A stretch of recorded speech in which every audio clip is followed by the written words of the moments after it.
What the Venus Project proposes is that we bring all the nations together and take care of everything on earth.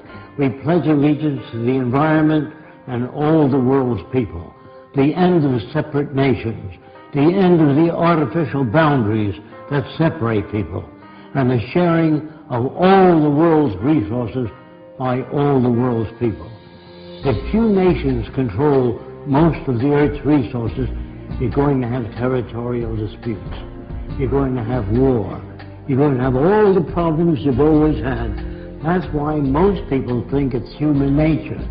They think man is basically greedy, and that this is why you have problems. That is not true. A banker, a serial killer, and a gangster, and a priest are made by environment. It's not human behavior, it's the environment we come from which generates behavior. We are victims of culture, all of us. That's why we have a distorted view. We believe that some people are good, some are bad, some are creative, some are less creative. All that's bunk. Everyone can be creative. Now, they tell you in your schools that plants grow. That's a lie. They need water, sunshine, soil, moisture, gravity, all those things. Without them, the plant doesn't move. There is nothing in the earth today that is not acted upon by resident forces. And your language was designed hundreds of years ago. That's why we can't talk to each other. We talk at one another, not to one another. A lawyer is a guy that takes language, twists it around any way he wants to. If he's skilled at it, he can knock you out, put you in jail. A lawyer would be considered a criminal in the future. So would all bankers, and all businessmen, and all politicians. Don't forget, you're brought up to believe that King Solomon was a great guy. He had 1,000 wives. He'd be arrested today as a bigamist. So all the things that you're taught, they teach you to fit in with this culture. There's no such thing as thinking things over. You think within the context of the way you were brought up. So it's very hard for so-called normal people to step outside of the environment. Now, in the early days in the Roman Empire, I am told that they used to feed Christians lions. Now, the family would come Saturday and Sunday to see Christians being fed the lions. And the kids would say, "Daddy, can we come next week to see Christians being fed the lions?" Daddy would say, "If you behave yourself." Are these kids sick? No. They're normal to that culture. There are no good or bad people. There are no corrupt people or dishonest people, creative people, lazy people. All that's bunk. If you're raised in a society that understands human behavior, you don't have those variations.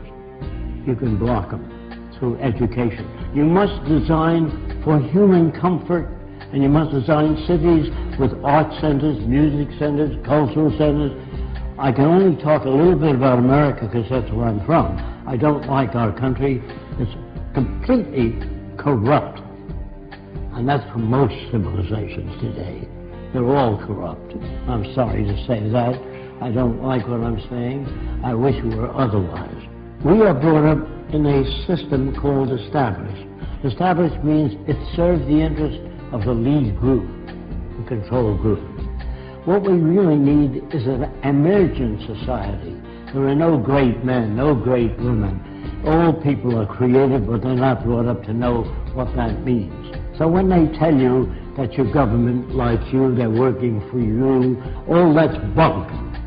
When I say people hardly know what they're talking about, because they're not brought up to be sane.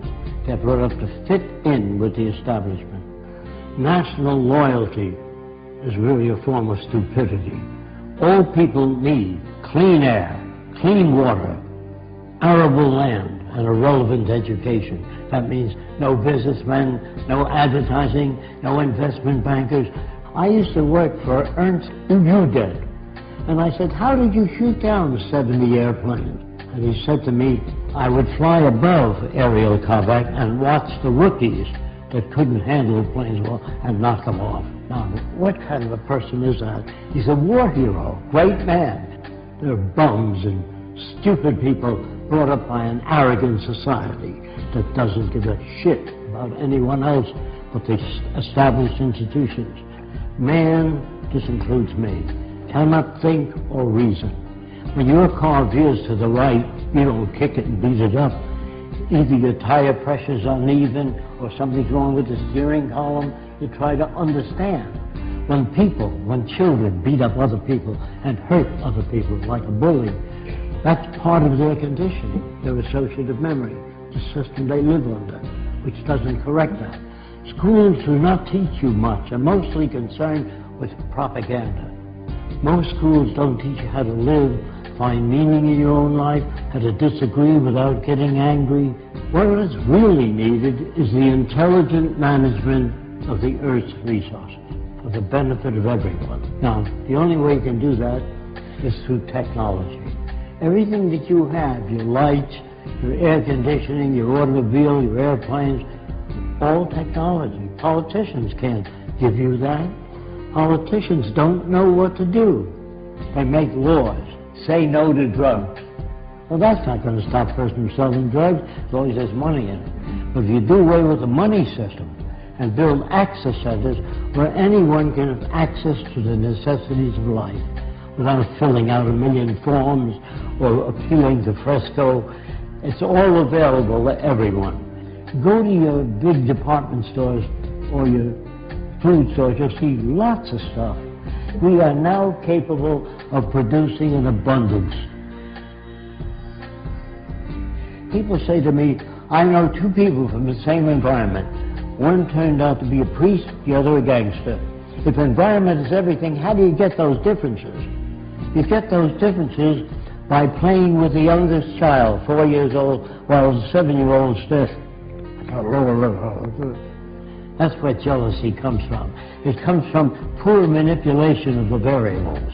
If you grade children in school, you hurt the other kids. I got an A, what did you get? F, failure. You know, all of us, by the way, are prostitutes in this system. If you sing and you sell toothpaste, you're a prostitute. If you get up and you say, I got just the house you're looking for, you're a prostitute for the establishment. So there's no good or bad people now. We're perfect reflections of the culture we live in. Again, I'm sorry about that. How can you pray to a God? How can you talk to God? They think, due to ego problems, that they're specially selected. The Jews are God's chosen people. The Germans are the master race.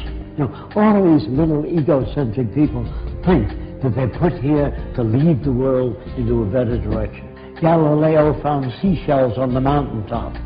He took it to the Catholic Church, and he said, maybe the mountain was once under the water and was pushed up. And the church said, no, the devil put that stuff there to confuse you. So the world you live in is as full of shit as a Christmas turkey. And you're not about to talk to people and turn them around. You have to demonstrate it.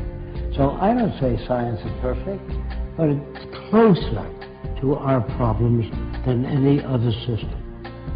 People really don't know what to do, so they put up a sign, thou shalt not steal, don't be dishonest. That doesn't change people.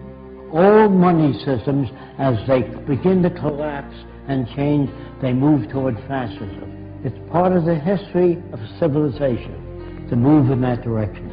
The wealthy people try to protect what they have. I went to the South Seas when I was 21. Everybody on the island was nude, except when men climbed trees. They wore kind of a jockstrap to prevent their balls from being caught in the branches. So everybody walked around nude. And the interesting thing about it is I never saw a native stare at a girl's body, only her eyes. When you talk to a woman, you never say, get a load of that shit. That's what you get in civilization. You cover the girl. If people swam nude when they were this high, you couldn't sell pictures of a nude girl. Do you understand that? I get to know the natives so well, I watch them make love. And they stroke the whole female, the top of her head all the way down. They had no fetishes. There were no tit men, leg men, ass men. All that's made by culture. And if you don't use that kind of language around women, you can't become equal to one another. So you have to tell them how men think. That isn't how they think. That's how they're brought up. When guys poke each other, hey, get a load of that chick, you know. That is learned in the culture. In the islands, they never did that. It's like you stroking a dog. You stroke the whole dog. You don't stop at the balls. You stroke the whole dog. Understand? I'm not your enemy. I'm not trying to hurt you. I'm trying to tell you that if we use science and technology, everyone will be given the best opportunity so that we can bring out the best in every human being.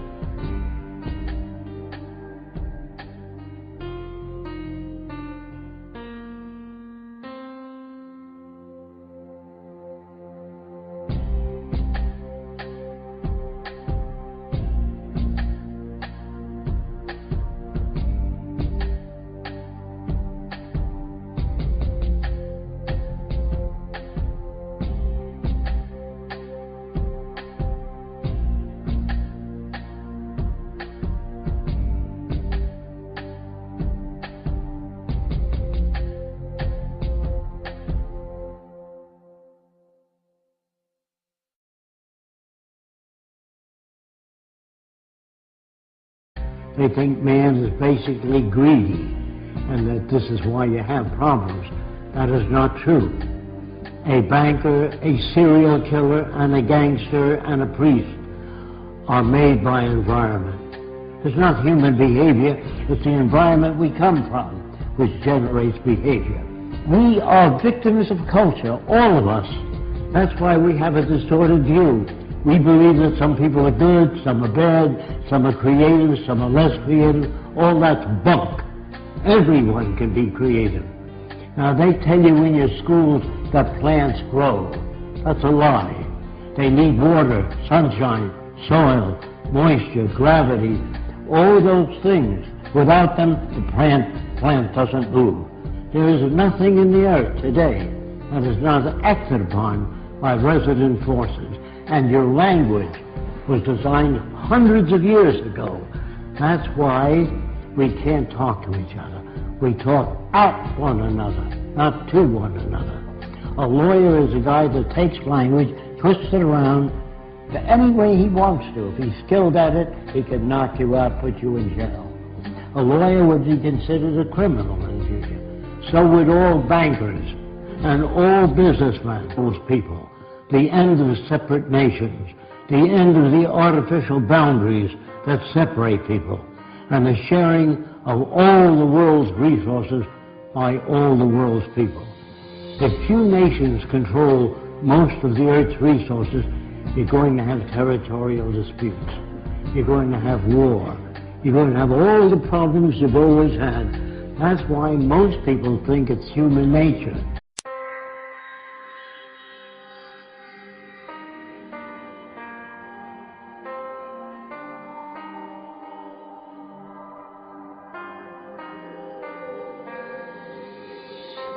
What the Venus Project proposes is that we bring all the nations together and take care of everything on Earth. We pledge allegiance to the environment and all the world.